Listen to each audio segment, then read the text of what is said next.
Coming up on This Week in Computer Hardware, Optane storage is epic, and it's practically here, people. ARM updates Snapdragon 835 benchmarks and Lenovo's Y900 gaming laptop, DynamIQ technology, and is it safe to go with FreeSync or G-Sync monitors?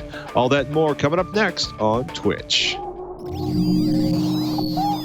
Netcasts you love. From people you trust. This is TWiCH.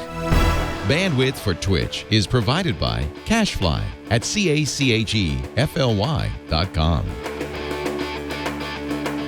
This is TWiCH, This Week in Computer Hardware, episode 407, recorded March 23rd, 2017. Optane will change everything. This episode of This Week in Computer Hardware is brought to you by Zipcar. Zipcar is the largest car-sharing network in the world.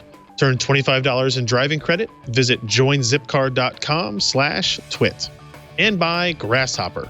Stay connected and run your business from your mobile phone with Grasshopper. To save $50 on your order, visit trygrasshopper.com/twit. Welcome to TWiCH, This Week in Computer Hardware, TWiCH's weekly show that aims to bring you the most useful, most informative, most engaging, most delightful, and yes, ladies and gentlemen, most questiony, answery hardware news on the interwebs, available anywhere, anytime, anyhow, in any known universe. I've been reading contracts again. Ryan Shrout back from his travels, and such travels they were. We'll get into a couple of the things he saw here in the foreign land of California. I can hear you sniffering. Yeah. This is like snorting in the background. Californistan or whatever. You know, there's lots of names for it. Yeah. Don't get me started. I got a lot of family with a lot of names for the state I live in, but you know what? I'm not sitting around in 15-degree weather weeping. Better vegetables too. Should we start? A lot going on today, including it seems like the AMD Ryzen motherboard shortage is finally easing up. We got BIOS updates starting to come hot and heavy from vendors. A $269 keyboard because we're luxurious like that. A couple of laptops to talk about. But should we start? And a really great, should I go FreeSync or G-Sync? Because people want a gaming monitor and there's no single standard. Because why would we have a single standard? That would be easy and convenient for consumers. A little cranky about the Senate decision today. But should we start with the Snapdragon 835? We can do that, absolutely. Is that the big story this week? Are you feeling the latest, the fastest, the coolest, the most delightful processor from ARM? I mean, yes, it is all of those things. It's interesting because with these mobile processors, you're very rarely seeing huge drastic leaps in performance, and instead what you see are kind of improvements in power efficiency. The Snapdragon 835 is something we've talked about several times on the show. We've gone over the architecture of it and kind of the main change with this processor is it integrates their gigabit LTE ready modem, the X16 LTE modem, which is actually more important than it might initially seem because we'll have more gigabit LTE stuff sooner than maybe we even thought here in the US.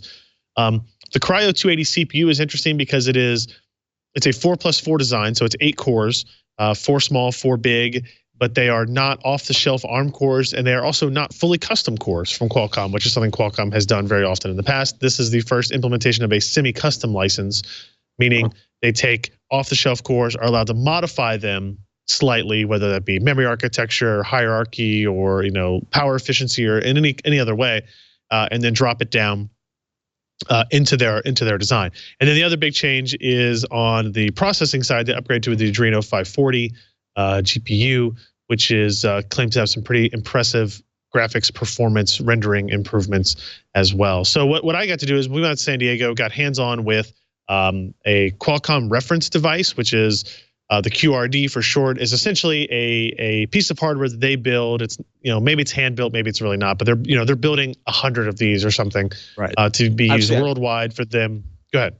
No, I was gonna say I've had one show up where it was CNC milled steel with a massive motherboard mounted on top of, a one-off printed circuit board, wedged in between sheets of plastic, and it had a handle on the top, but the whole thing weighed like 18 pounds, and it had a monitor built into it, but it was a big, huge, it looked like a shop project, high school shop project, where it would open up, and then you had the monitor.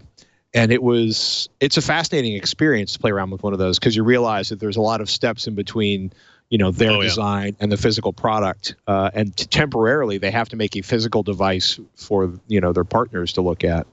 But they're fun. They're a little Frankenstein. Yeah, this one was much further along. There's pictures of it in the article, and it looks like a handset. It's a little bit thicker. It's a little bit less sleek than what you would see a retail device in terms of the edging and the corners and all that type of stuff. But it is, it's a retail-esque size display, 2560 by 1440, home buttons, volume buttons, all those types of things. It's got cameras integrated and all that type of stuff. The hardware specs of this design, where it had the 835, obviously, the 8-core, 2 quad-core clusters of processors, Adreno 540, 6 gigs of RAM, your LTE modem. I think it had 60 gigs of storage or whatever. Not necessarily important for this particular thing, because what we were looking at in the article today is basically hands-on time with performance, right? So this is not a review of a device, and it's not really even I would even call a summation review of a platform, because we didn't get to take it out, we didn't get to use it on cellular, we didn't get to test battery life. A lot of other things go into making a good phone. But what they did let us do is give us a couple of hours, like, okay, here you can benchmark it and see what you think about all the results it give you. That graph that we're showing up now is the Geekbench test, which is, it's a synthetic test that runs on Windows, Android, iOS, and it basically does specific algorithmic calculations to try to measure the performance of platforms. The blue line there is your single-threaded performance. That is, one thread, one core being active at the same time. And what you notice is the 835 is the fastest Android platform that we have tested thus far. It falls behind the Apple A9 and the Apple A10. When you get into the cross-platform performance comparisons, you always have to debate the benefits and trade-offs of hardware vendors being the same as the OS vendors, so they're going to do a little bit of optimizations that way. But also, it's fair to say Apple's processors have emphasized single-threaded performance for a long time. They have a high pedigree of doing that, and they are fully custom cores, whereas most other stuff on this is off-the-shelf or modified off-the-shelf products. So I mean, Apple bought entire companies just to get the intellectual property that would allow them to accelerate the development and performance of their processors faster than anybody else in the industry. So correct. It's interesting though. It's interesting to look at the benchmark and sort of realize, like, whoa, they're very close to the next generation, apart from ARM that's coming considerably later down the pipeline. Yeah. The one is, and so their multi-threaded performance is the best of the group here, passing the Kirin 960 that's in the Huawei Mate 9, even past the Apple A10 Fusion that is a 2+2 design, whereas the Snapdragon is a 4+4.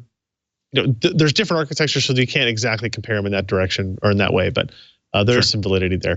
The one thing I would point out is, the 835 CPU performance is better than anything else that is out there, but it's not better by a whole lot. In the Kirin 960 and the Snapdragon 821, these are parts that have been out for a while. The Mate 9 has been shipping for several months, and we don't yet have any shipping parts in the 835. So it's leading, but it's not like a huge jump forward on the CPU space compared to the previous gen or to its competing parts out there. But it is, so we have to question, like, how long will that advantage, I guess, last for Qualcomm in this space.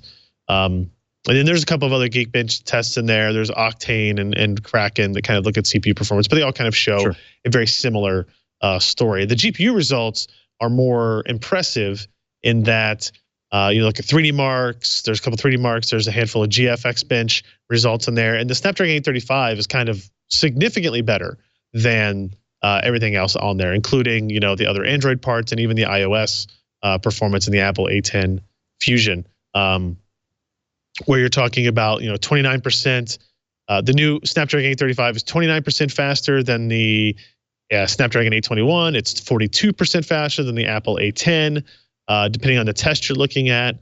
And that's more impressive than I expected, right? You know, it would appear based on this that the estimates from Qualcomm themselves talking about a 25% performance improvement are, you know, were kind of, you know, the lower end of their metrics. They were better safe than sorry in that regard, because we saw some pretty drastic changes there: 31%, 30%, 50%, 76% faster than some of the other tests in there. So it is impressive to see that. Now, what that translates into is one of two things. One, you can run the same workloads at 60 frames per second, in theory, running at lower power draw, which will extend your battery time for gaming on battery. Or you're better suited for, you know, VR headsets. You're better suited for VR devices, right? Because Qualcomm has launched reference devices that are they're not like put a phone into a headset. They are the headset in and of itself, powered by the Snapdragon 835. So it's you know, there's a reason for the compute power to be increased on the GPU side substantially, and they're definitely taking advantage of that. They showed some other stuff to us while we were there. You know, we went to the Power Labs. We went to one of their game development, kind of game research labs. And got to see some of the other stuff that they're working on in terms of power efficiency, you know, security, imaging. We went to one of their imaging labs where they kind of calibrate their camera sensors that they validate with their platforms, and it's all really, really interesting stuff. But until we see, you know, some of that implemented into a phone and a device that we can spend more than 2 hours with, it's really hard to kind of make any complete statements about the platform in that regard. I mean, one of the things you can say is that it's going to be faster. And at some point, I think for a majority of users, and this is just like the PC, the vast majority of users doing the vast amount of things on the vast amount of desktops or laptops or phones probably don't need nearly as much performance as this part is able to provide. Of course, that's why it's a flagship part. That's why it's the most expensive part. And I, you know, in deference to something we're going to talk about later on in the show, if I'm going to pay the premium price, I would like premium performance to go along with that. But I think it's going to be interesting to see whether or not, you know, more apps. You mentioned VR.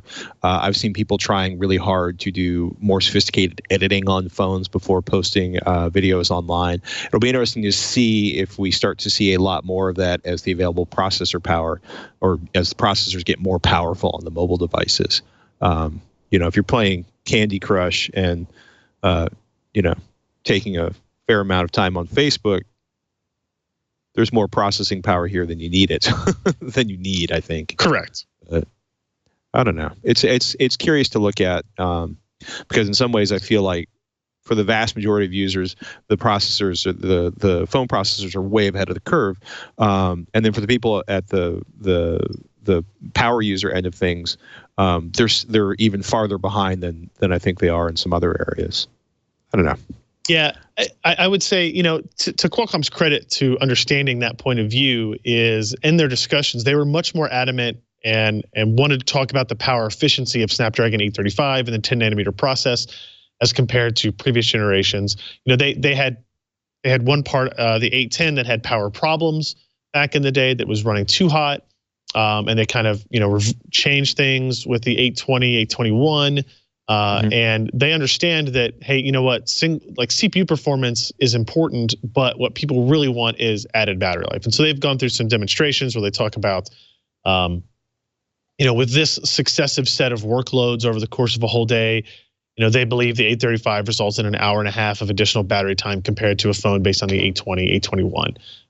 And so that's I think a really important metric, and one that we want to be able to discuss, but we just can't really discuss with any certainty until we actually have devices in our hands from using it, right? You know, I'm going to carry this Google Pixel and I'm going to carry this other phone around for 3 days and see, you know, if I mirror my actions between them, what does the battery life actually look like? What is my user experience at the end of the day really like? And I think that's important.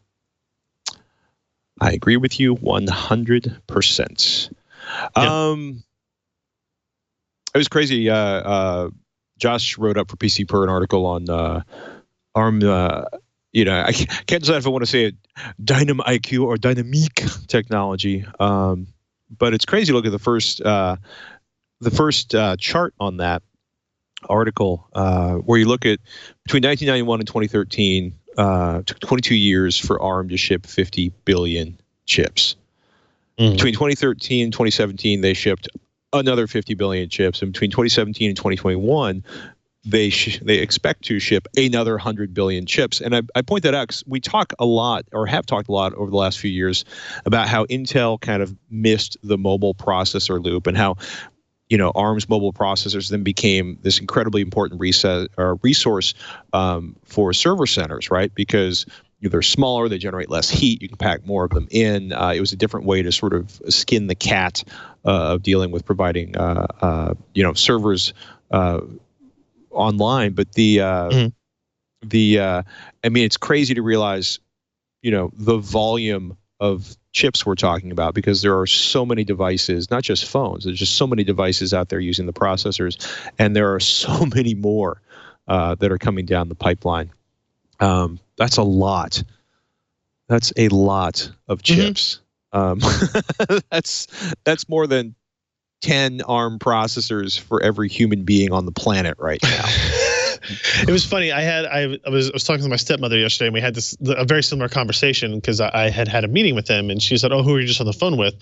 I said, "ARM," and she didn't know who they were, right? And she is a very intelligent person. She works for now I'm blanking. Used to be Quest, CenturyLink, right? So she deals in a technology company, and she didn't really understand what the value and importance of ARM was. And so they basically are the architecture behind everything you use, other than your laptop, probably. Right, your phone, your TV, your tablet, any smart electronics that you have, your routers, they're likely powered by ARM. All these types of things are built into it, and that graphic that you showed and described really kind of demonstrates that to a substantial degree. The interesting thing about what ARM announced this week, the DynamIQ, which is spelled DYNAMIQ, but pronounced dynamic, is intercapped on the I and the Q. yeah, very clever on their product branding department. The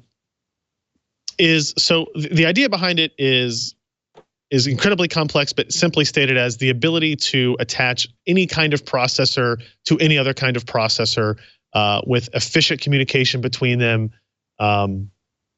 And external processors, right? So if you look at what we have, back in the day, you had a single ARM core, and then we went into multi-core, where you had 2 identical cores or 4 identical cores. And then we went into big. LITTLE, which was, okay, we have this cluster of high efficiency, and we have this cluster of high performance cores, and you can choose when to use which one. Ideally, what you want is not to have any of those restrictions. You want to have 2 or 3 small cores, but 1 tiny core, and then 3 or 4 big cores, but 1 giant core, right? For different workloads. This architecture, the dynamic architecture, is meant to be able to allow you to do those types of things, right? So attach any type of processor to each other, but then also, and I should say, and the important part of that is kind of adjusting how those cores are communicating, because you could put any number of cores in an SoC today. The complication comes when you want them to share memory, when you want them to be able to interact with each other, and kind of both the instruction set necessary for that didn't really exist, and the memory hierarchy of that and the fabric between those processors didn't really exist until this announcement. And then the other thing that they're adding is the ability to open up that fabric to external accelerators. So if you're a company, doing something specialized, whether it be autonomous driving, or you're doing something very specific in computer intelligence, and you want to be able to write a code-specific accelerator for that, you can integrate it into that same fabric and accelerate things and still communicate with those other processors in a very similar manner.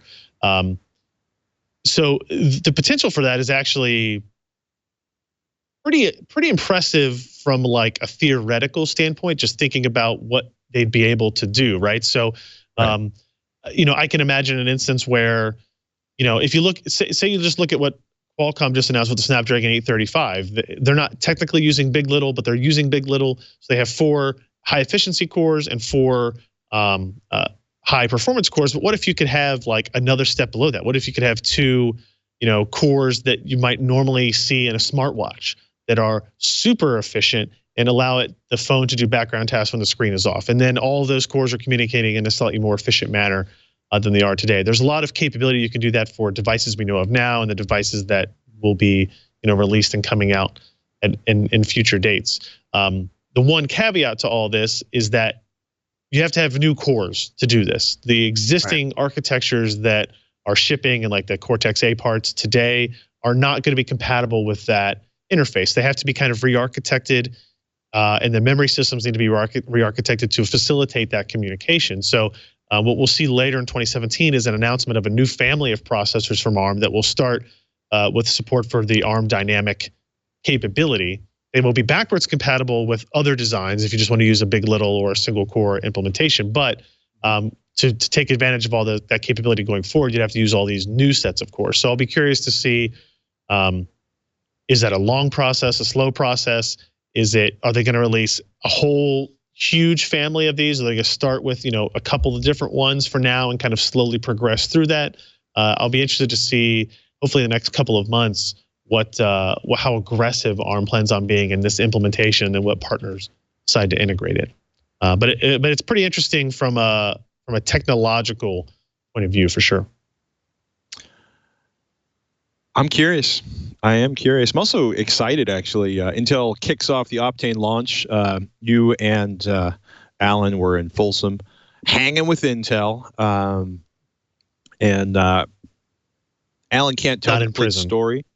Not in prison, to make a Johnny Cash reference.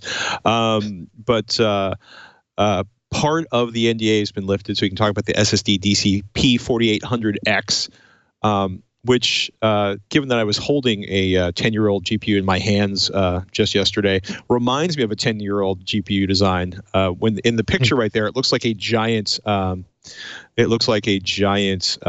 GPU minus any fans, but 3D XPoint, memory media, it's memory, it's storage, and 375 gigabytes is going to run you $1,520. It's $4 a gigabyte, but you have to remember that it can, essentially displace RAM in servers in enterprise layouts.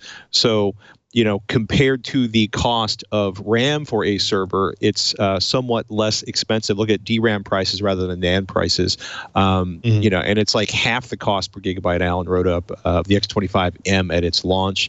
Capacities are going to go up to 1.5 terabytes, and the U.2 form factors are also on the way. 7-channel controller, 4 dies per channel for 28 dies total. Quote, over provisioning does not do for Optane what it did for NAND flash. As XPoint or Crosspoint can be rewritten at the byte level and does not need to be programmed in pages and erased in larger blocks. The only extra space on Optane SSDs is for ECC firmware and a small spare area to map out any failed cells. So, huge latency reduction. I'm kind of, excited to see what Alan does with the benchmarking on this. The P4800X able to exceed 500,000 mixed random IOPS at a Q depth of only 12, while Intel's own P3700, which is no slouch, cannot even reach 100,000 at that same QD. Alan's predictions have pretty much been confirmed at this point. Latencies and quality of service figures are impressive, extremely impressive, he writes, across the board. And it's crazy. Up to 40 times faster response time under workload. The Intel demos a test on there they call it write pressure, which is, it's pretty simple. It's increasing random write loads. And you look at the read latency of the P3700, gets uglier and uglier while the P4800 just stays flat. So, when you're talking about, as you increase the random write workload, the 4800 stays graceful and gives you a tremendous performance while a NAND SSD kind of fumbles over itself and falls down the stairs. So the best part about this, of course, is that consumer parts can be anticipated to be coming in the very, very near future. And just about everybody is excited about shipping hardware around this one.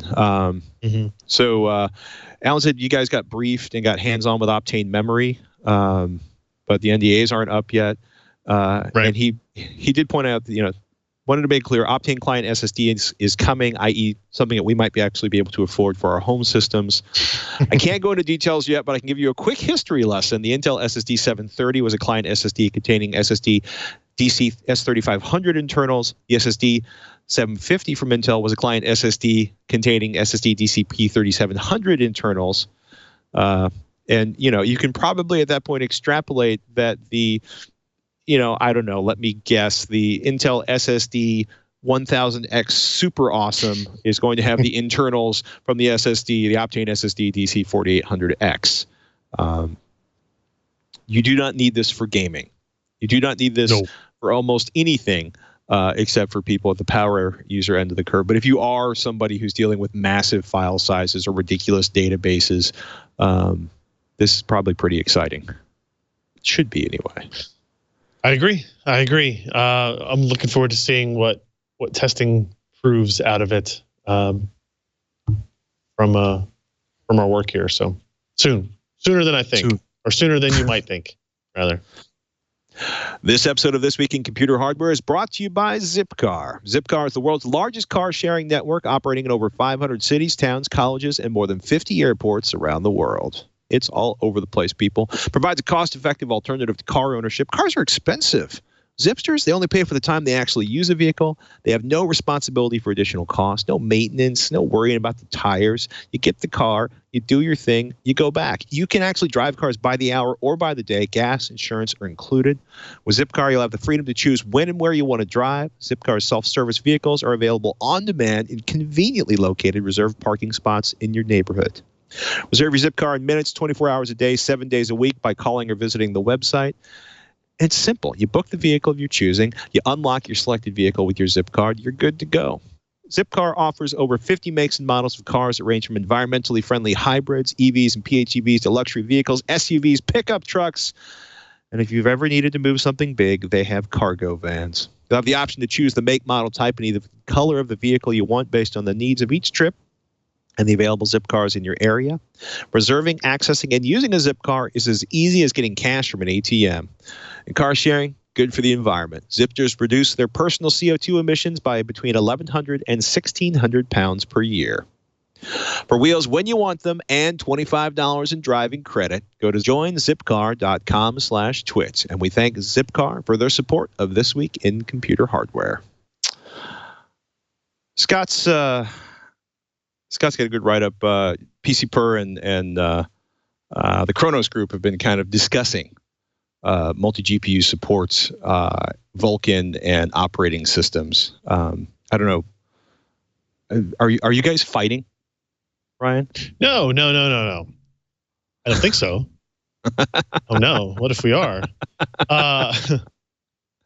Well, basically, the time. I mean, you start out right. OS limitations of Vulkan multi-GPU support, which kind of implies that, there are issues, and we should also point out that even if there are issues, technically the issues are going to support a relatively small segment of gamers, because so few gamers actually use multiple GPUs in the real world.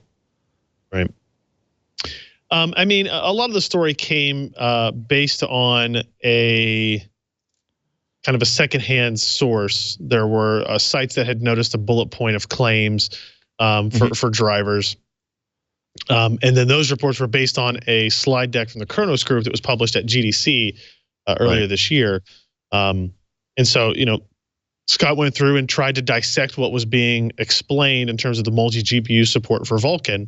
And then we had an update on, kind of emails going back and forth. And then Kronos Group actually posted a blog post trying to clarify it. But then their clarification still left a little bit to be desired on what it actually meant.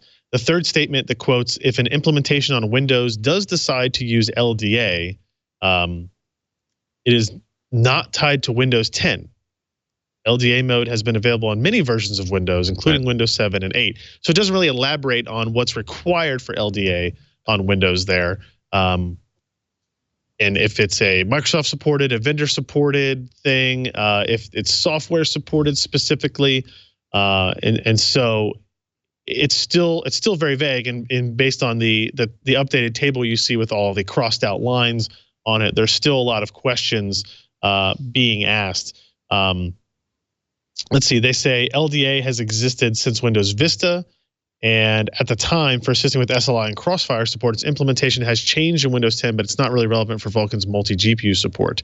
And so they showed LDA reference in Windows 8.1. Basically, that the GPU vendor can implement these extensions if they choose, and the LDA multi-GPU mode isn't exclusive to Windows 10. So the final answer there is that it is not exclusive to Windows 10, but it is up to the GPU vendor to implement the extensions in order to support LDA multi-GPU for Vulkan, for Vulkan-based applications or games, right?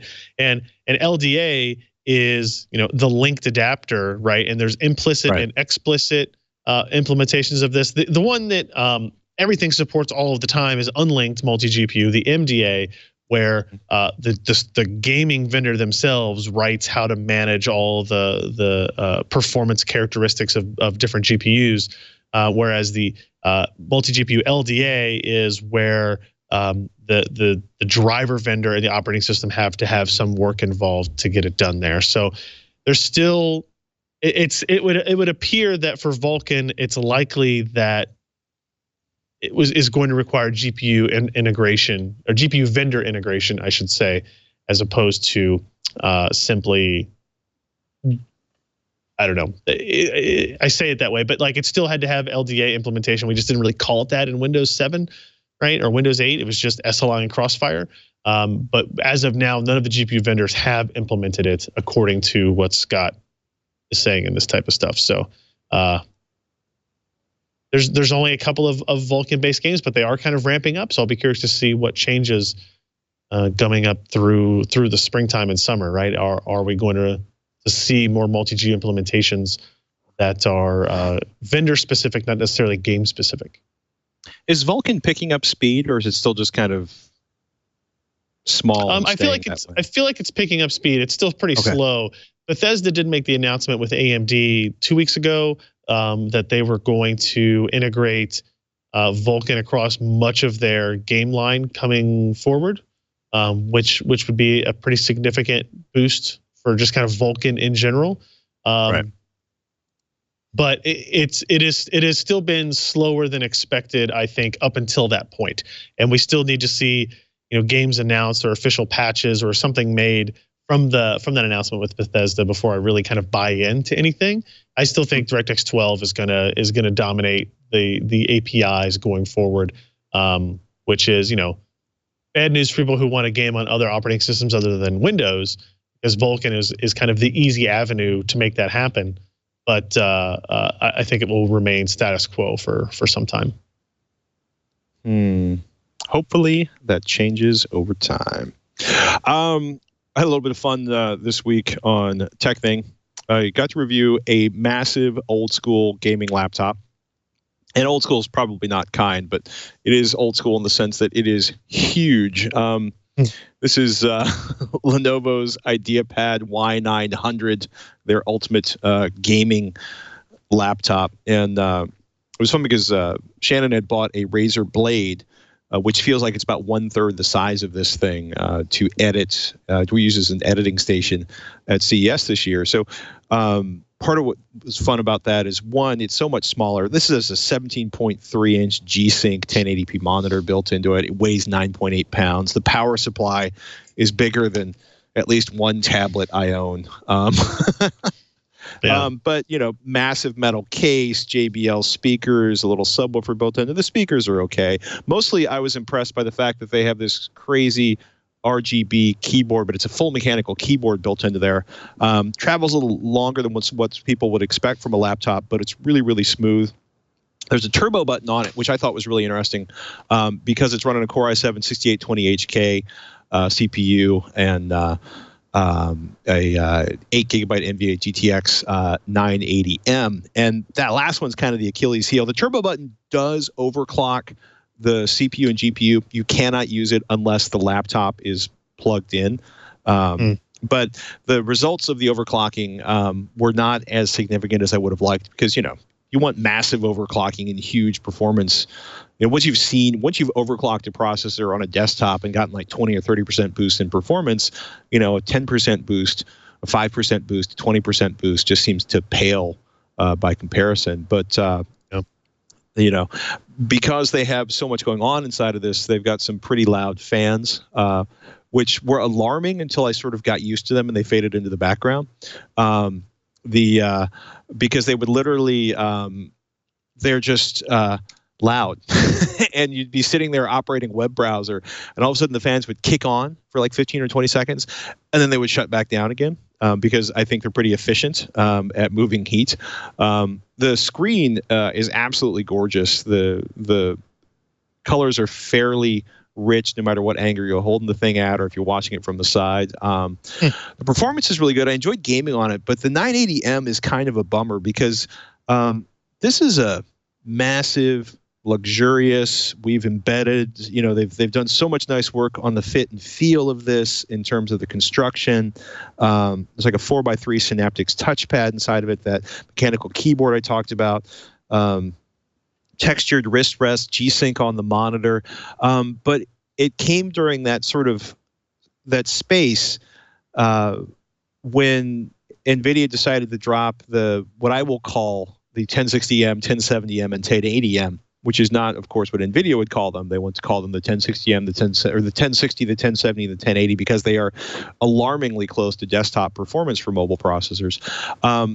But we took a look at Shannon's Razer Blade, which has a 1060 inside of it, and it pretty much delivers, 980M level performance, and and then there's, I would have loved to have seen this, or I would love to see this laptop upgraded with a 1080 processor. But we're just doing some simple stuff with like 3D Mark. But it was amazing, especially on the DX12 benchmarks, the advantage that the 1060 had in performance by comparison to the 980M, or at least in just like, either equaling or beating its performance. For example, in talking about the turbo button, like on the Fire Strike, the DX11 3D Mark, the Y900 was 3% slower than the Razer Blade, and then with the turbo on, it was 3% faster than the Razer Blade. So you're talking about like a net 6% change in gaming performance. So the result of the turbo button wasn't like, woo, hold on.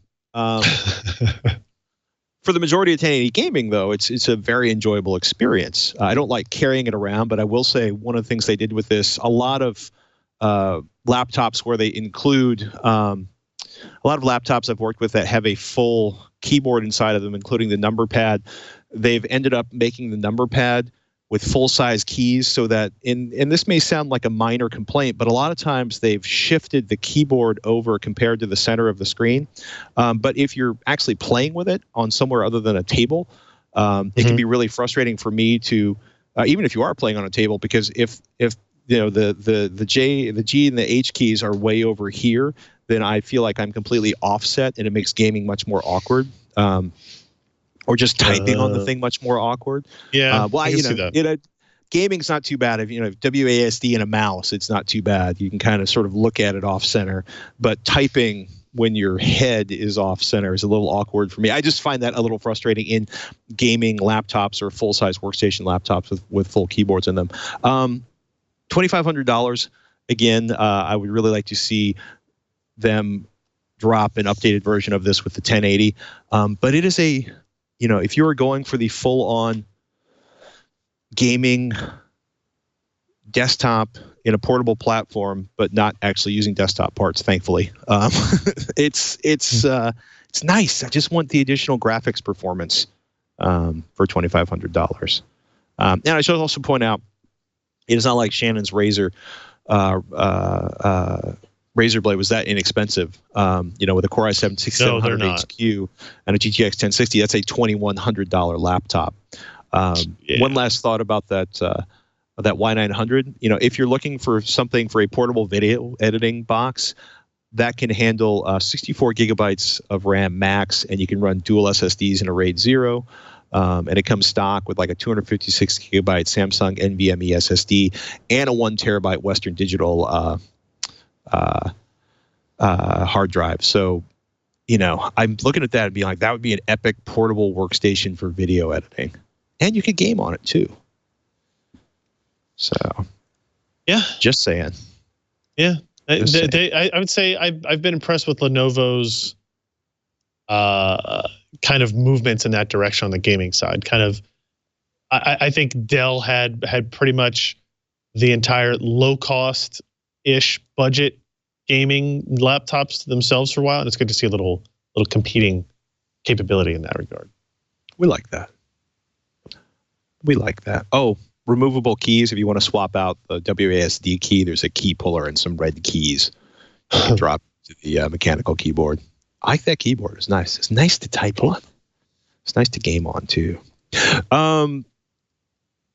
You guys took a deeper look. We talked about it when it first launched late last year, but Ken got hands-on with the Yoga Book, which is the kind of 2 screens, 1 device, which is not an accurate description, but as essentially it's a small 2-in-1 with a virtual keyboard under a glass sheet that also works as a massive touchpad.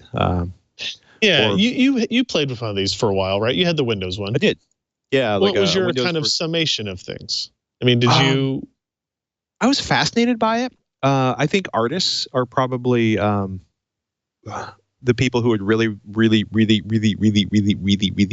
able to take full advantage of it. I'm not a huge fan of the taking notes on your tablet or laptop kind of theory. As you scroll by, I mean, the Real Pen's really cool because as you're writing, right, it creates an image of what you are writing that is stored digitally inside the Yoga Book. But this is it's a 10.1 inch tablet. It's essentially a 2-in-1. It folds all the way around into a book mode. And they basically used Wacom technology. So it has it's basically a full artistic tablet. If you want to get your art on, if you've ever seen me draw, you'll understand why I didn't demo that in my review. But the Halo keyboard is really fascinating from a technical exercise, right? Because it's essentially a glass sheet. They use a little bit of haptic feedback as you type on it, which you can turn off if you don't like that. But I was shocked at how good it was to type on. It took a little practice. It's certainly not as responsive as having a real physical keyboard. But by eliminating physical keys, you have the option of using that entire side of the laptop, for drawing. Or for pen input, if you prefer that. And it's an interesting device. It's an interesting exercise. Android 6.0, Windows 10, weighs 1.52 pounds. You're not going to video edit on it, but in terms of general day-to-day business tasks, or again, if you want to draw, I handed it to several people who can actually use a pencil and make drawings that look like things. Mine look like drunken stick people. And everybody seemed to really, really enjoy the experience of using the art tools on it. I mean, that pretty much lines up with what our thoughts were on the devices as well.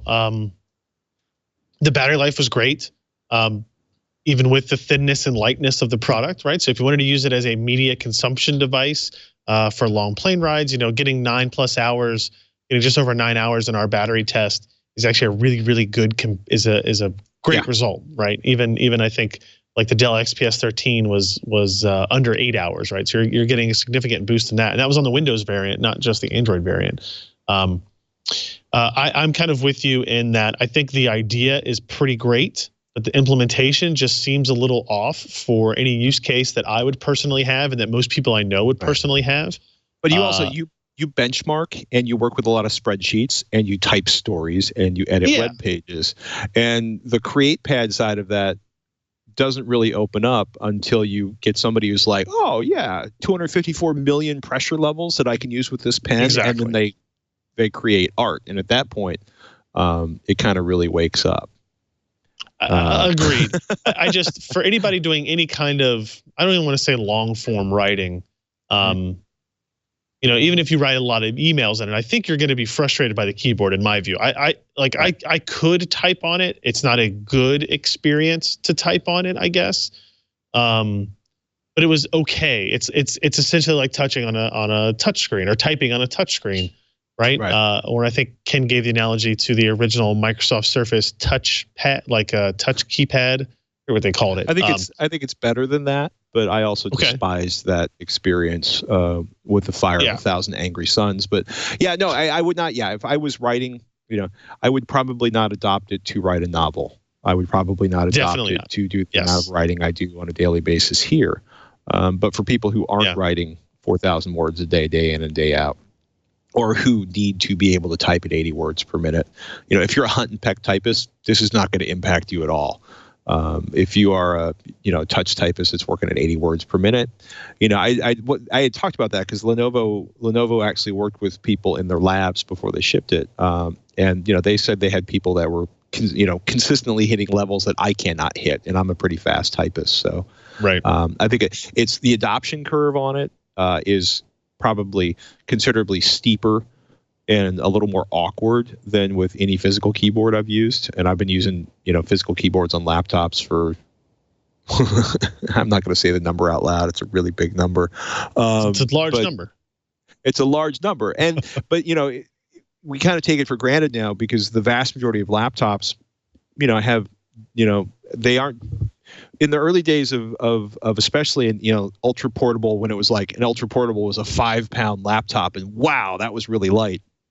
But they would do the weirdest things with control keys and shift keys, or they would move things around in awkward places. And if you were a programmer that needed to hit the pipe, and for some reason they shifted the pipe or made the pipe key half size or something like that, it could be really just a wicked ripping pain in the ass to get used to a new laptop layout. Nowadays, I feel like any new laptop within 2 weeks, I'm going to pretty much be able to use it at the same speed or, just as fast as any other keyboard.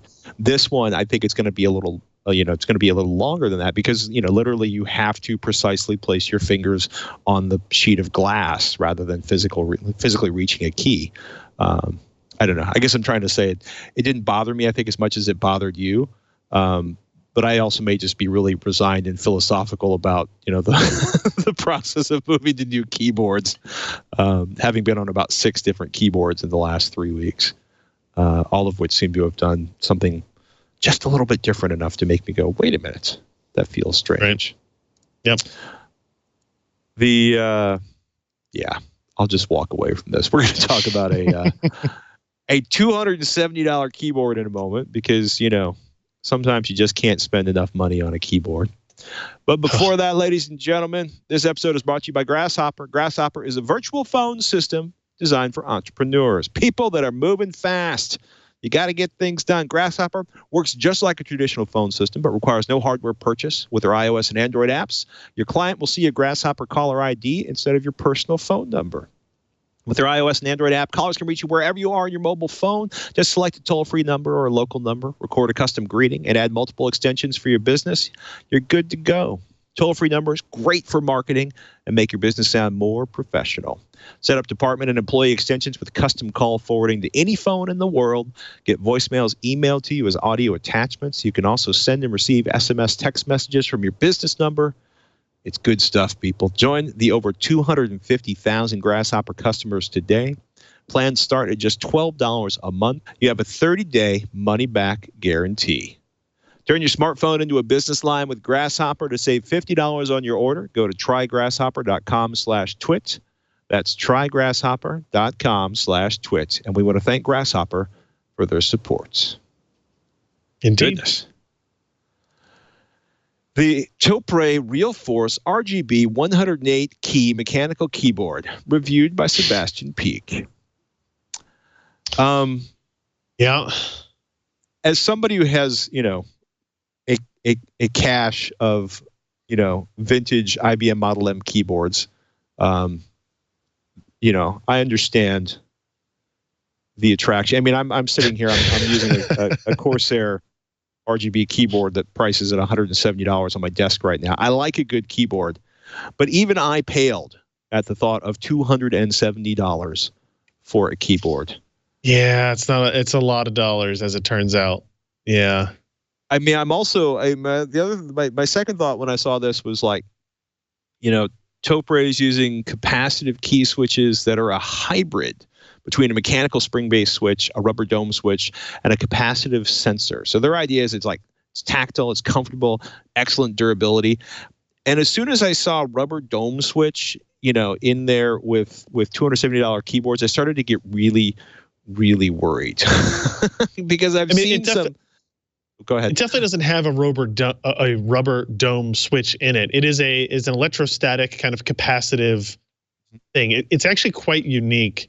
I don't know of any other keyboards that are using them. I'm sure there are some other ones, but I actually used a Topre keyboard for a long time, and in my experience, this is like a little bit over a year ago, I guess, before they came out with all these RGB and these variable force ones. It is a fantastic mix and balance between the clicking of a cherry, but the kind of softness and sound of a dome. I would say they're not trying to say that they're mixing the two technologies; they're mixing the experiences of the two technologies. I think would be a better way to probably word it. Okay, I feel good. I was a little worried because I partially say that is because we've had a couple of vendors lately who, manufacturers lately, who have delivered gaming keyboards, except that they are literally delivering the classic, what's the least expensive keyboard we can ship with your insert name major manufacturer key. I mean, it was alarming to see somebody charging like $75 for a keyboard that was just as mediocre as what you'd get for free when you bought a PC. So yeah, but it's gaming. Yeah, and this is also a full RGB keyboard. That's fully programmable. At least if you go to the official Japanese Topre download page, because it's they don't have the U.S. distributor, doesn't have the software up in a U.S. server yet. But it's interesting, right? They've got Sebastian notes the keystrokes feel smooth, very, very springy. No clatter, no clicking, and the keystrokes are rather deep, like 4 millimeters of travel, which is, given that we're seeing gaming keyboards that are doing like 1.2 millimeters, that's a pretty long stroke for the key. Heavier feel on the space bar, which I love, and they have a kit that allows you to adjust travel distance. So you get a keycap removal tool, and then the spacers for these, and so you can basically turn it into 2 millimeter or 3 millimeter. So you can get your WASD keys modified to actually where you want. They call it an actuation point change, which changes the depth at which the key press actually actuates a key. So that's actually interestingly, that part of it is done in software, or it can be modified in software. Yeah, you can adjust. I'm trying to make sure I get the numbers right. You can not only can the entire keyboard be adjusted to 1.5, 2.2, or 3.0 millimeter actuation options, but individual keys can be adjusted to any of those three levels using the software. So it's unique in that regard, right, that you can actually do that, and because of the capacitiveness of it, they can basically adjust how much capacitance is required to trigger the thing in software and make the adjustments that way. So that to me is that. I don't know if that warrants, but it explains some of the price difference that maybe we're seeing in this particular implementation as well, not just the RGB color addition to their normal key implementation. I'm just fascinated now with the idea that you can actually adjust the actuation points for individually of all the keys, either through a physical device or through the software. I should say that you can adjust the travel. You can just adjust the travel distance with the physical kit. You can adjust the actuation point. Right. There you go. That's I mean, it's fascinating. It is to me. It's fascinating. So cool. Yeah. Yeah. The pads do that, and they probably also quiet them down a little bit as well if you're still a little concerned about it. But to be fair, 200. I think it's selling on Amazon for 240 right now. But even at 240, that's a lot of money to spend for keyboards. We're seeing this ramp up continue, and it's still a lot. still a lot. Yeah, but the one thing is like I'm about to spend $650 for a new monitor because I've gone from the giant 3415W to a standard 1080p monitor again, and I've decided that I really need a bigger monitor. It's actually impacting my productivity because of the amount of things I can have running simultaneously. Sure. And the thing, yes, it's $650, $700 for a monitor, but I will use it for the next 3 to 5 years. And with a keyboard, I mean, how long has your keyboard been on your desk? Oh yeah, I mean, I had that. I mean, I'm probably not the best example of that because we go through a lot of keyboards, but I mean, easily multiple years. Yeah. So it's an option. Yeah. Yep, I've got an IBM Model M keyboard that I've been using for 12 years. So I think it's at this point it's effectively down to like less than a penny a day. Well, it's probably a lot less than a penny. Small fractions of a penny per day for use. So, in any case, if you're looking for something a little different, and of course they also have versions of without RGB. If you think RGB feels kind of gimmicky, right? Interesting stuff. Interesting stuff from Topre. Oh my goodness, we got a viewer question. Toma Burke tweets at Patrick Norton, thinking of a FreeSync monitor, but I still love AMD, or will I still love AMD in 3 to 5 years when it's time for a new GPU? Pound. Serious question. I think it is a really serious question. Again, there's FreeSync, there's G-Sync. Yep. There the twain shall meet. Apparently not. Again, why benefit the customer when you can develop competing technologies to do the same thing but are incompatible? You can lock them in.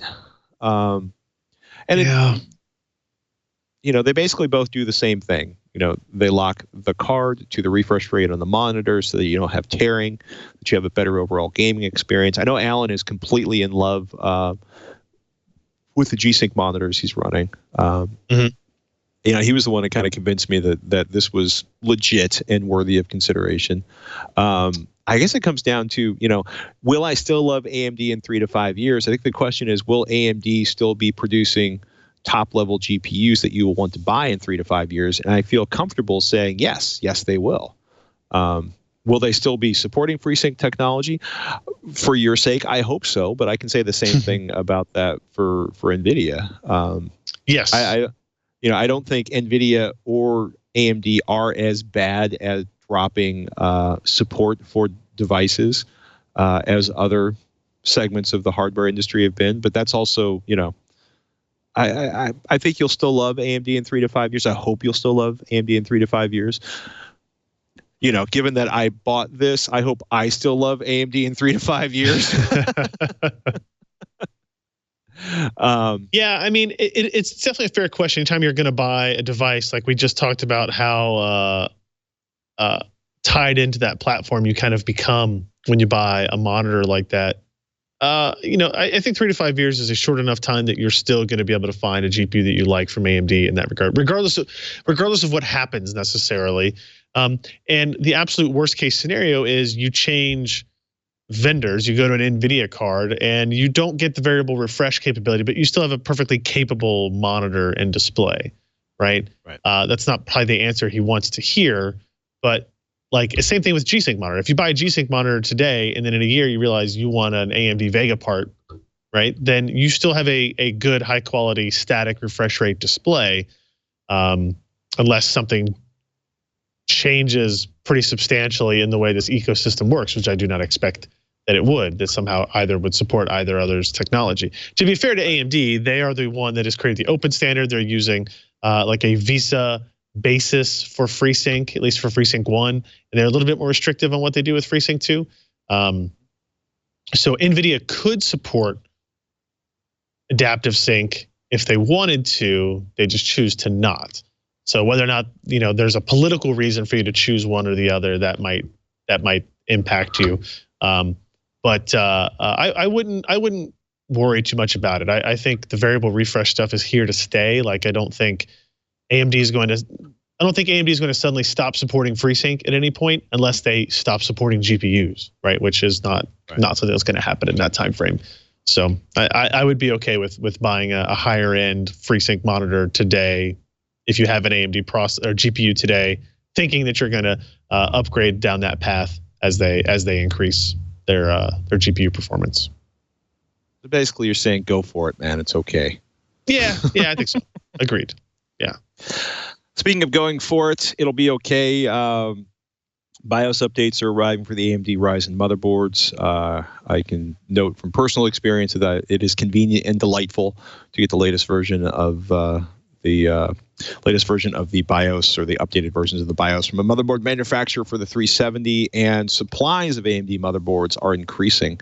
I'm looking at Amazon right now. I'm seeing boards from Asus, MSI, Gigabyte, ASRock, and quite a few others. And next week I'll talk a little bit. I've got on that AMD X370 Pro and 1800X I've got Corsair's H110i, which doesn't really change any much from the previous versions of it. Look, kids, it's a liquid cooler with giant fans. But I did want to, when I started playing around with overclocking on this, I did want to just not have to think about cooling performance. I wanted all of the heat gone. Yeah. So I also have kind of anecdotal evidence that those are coming back in stock. We had a lot of orders placed through our Amazon affiliate code for them, like on launch day and during pre-orders, and now I'm seeing like 10, 15 ship a day from Amazon to people, meaning that they're showing up, or at least they might not be showing up to purchase, but they're showing up for Amazon in order to ship, which is good, right, for everybody involved, whether it be the end customer or AMD or the board partners. So that's good. Or just power desktop computing in general. Shipping products are better for consumers. As it turns out. Yeah, it's very weird. Who knew? Ladies and gentlemen, with that, you can reach out to Ryan and I. We'd like to hear more of your questions. Tweet at Ryan Shroud or at Patrick Norton. And you can also find us at, I should say, PCPer.com, although at PCPer would be PCPer on Twitter. Sure. You can find me at TechThing, or my weekly mayhem with Robert Heron, AVXL. Well, audio-visual mayhem. Not like there's actual removing of body parts or heads. Not real life mayhem. I gotcha. Not real mayhem. Not chargeable mayhem. Goodness. And I feel like a whole flood of phones are slowly going to start showing up in the next few weeks. It will. Mobile World Congress. It's a thing. Mm-hmm. And new Android tablets. I'm also really stoked that Samsung's decided they're going to actually start shipping the operating systems for their phones independent of the carriers, which I think is a huge step in the right direction. Definitely a fan of that. Yeah, not just in terms of having the latest updates, or from a security perspective, it's desperately needed, and I hope more manufacturers follow their example on the Android side of the fence. By the way, while we're talking about Android, new iPhones, event coming soon. We'll talk about that later. With that, ladies and gentlemen, I'm Patrick Norton. I'm Ryan Shroud. We'll see you next week on Twitch.